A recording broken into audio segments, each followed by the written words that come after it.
I didn't follow a conventional path to become a software engineer. My academic background is in performance arts, which I studied at university. Making a living as an actress is not easy, so I always had side jobs. I worked as a waitress and as a musician because I play violin, and as a game master in escape room. And after a long day, I thought, I cannot do this forever. I need a more sustainable job. I've always been a fan about maths and logic games. I just love figuring things out. So I figured, why not giving computer science a try? It sounded fun for me. I started with free online specialization by Rice University called Fundamentals of Computing. It was fun, I love it. It wasn't easy because I had my full-time job and I was still doing theater stuff, but I managed to finish it in over a year. And after that, I just continued further. I was guided by my mentor, Jorge Leria, sensei for me. And after 2 years of learning, I landed my first job as a front-end engineer.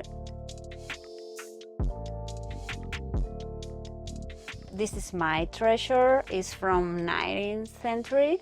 Look at this beauty. Look the side.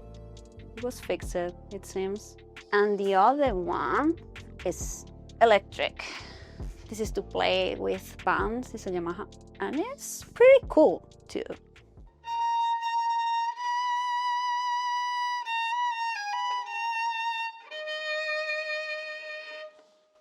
Impossible. Fail. Before becoming a software engineer, I spent many years working as a musician and as an actress. I had my own theater company, and we created a brand new show per week. We could make jokes with whatever was happening at that time. And this made our shows really fresh and connected to the real world. I have this part full of anime stuff. I have here One Piece characters from Mandalorian. Look at these cuties, the Kimetsu no Yaiba characters. And this is amazing. It's a book of the making of my favorite game ever, the Final Fantasy remake, 7.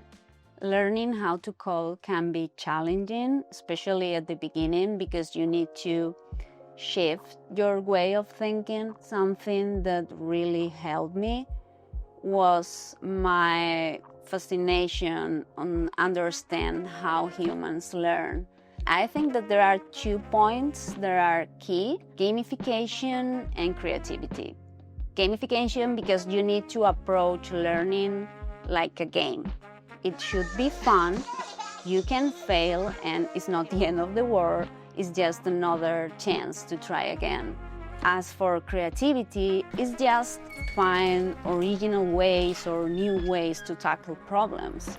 If you mix a little of creativity and gamification, you will learn faster because you won't be afraid of trying wild things, or you are gonna experiment a lot. And when you are experiment, you need to think about the thing. And this is the ticket to learning faster.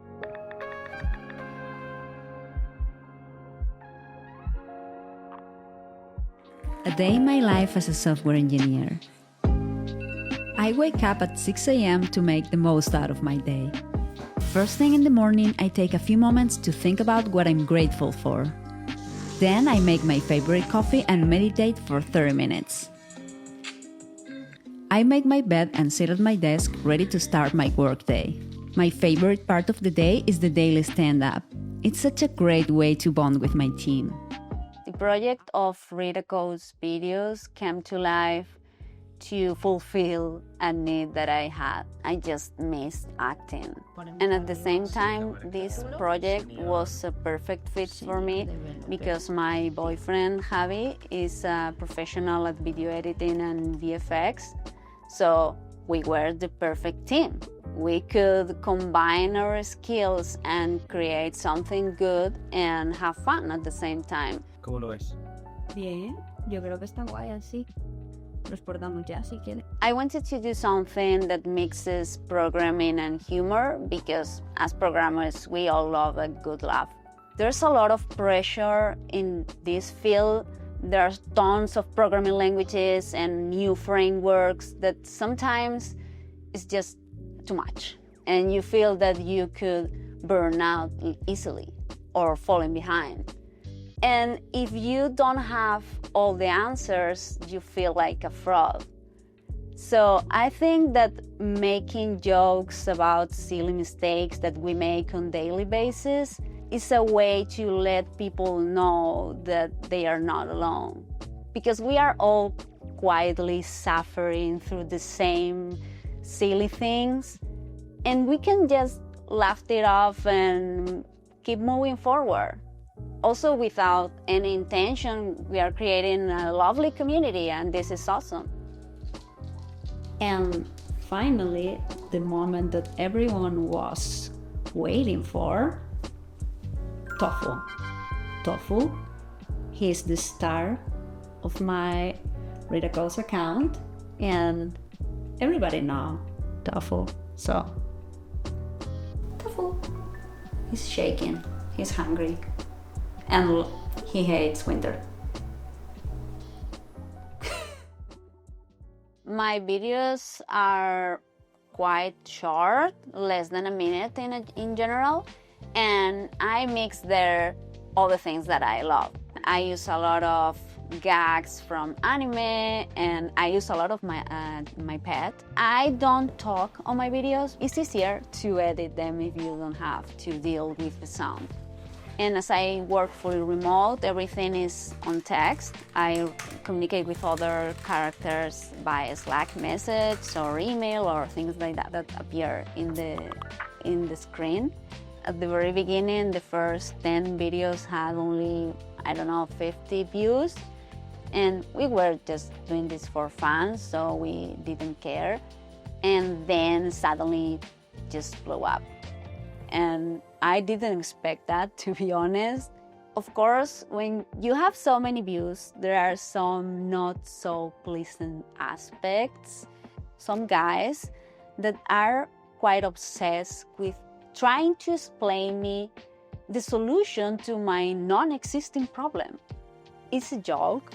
There is no problem here. And even once, some guy doubted if I am a real developer. Why?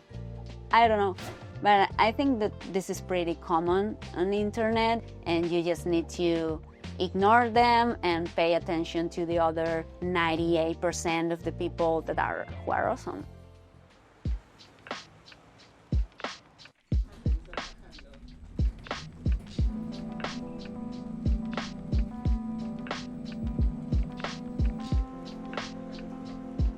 As a female working in programming, I think that, as everybody knows, we are not in a very good place.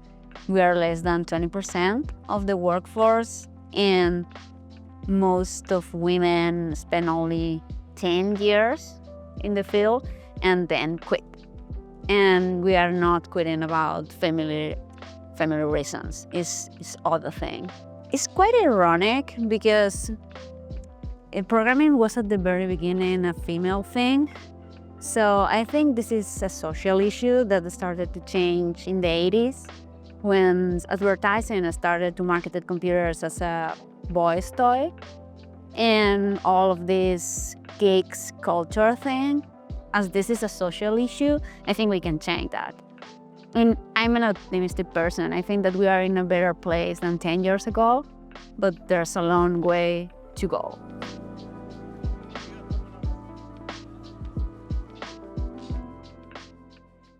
When I started learning how to program, I was 28, and I was a little bit afraid of maybe it's too late for me, and especially in the tech field that everybody is super young.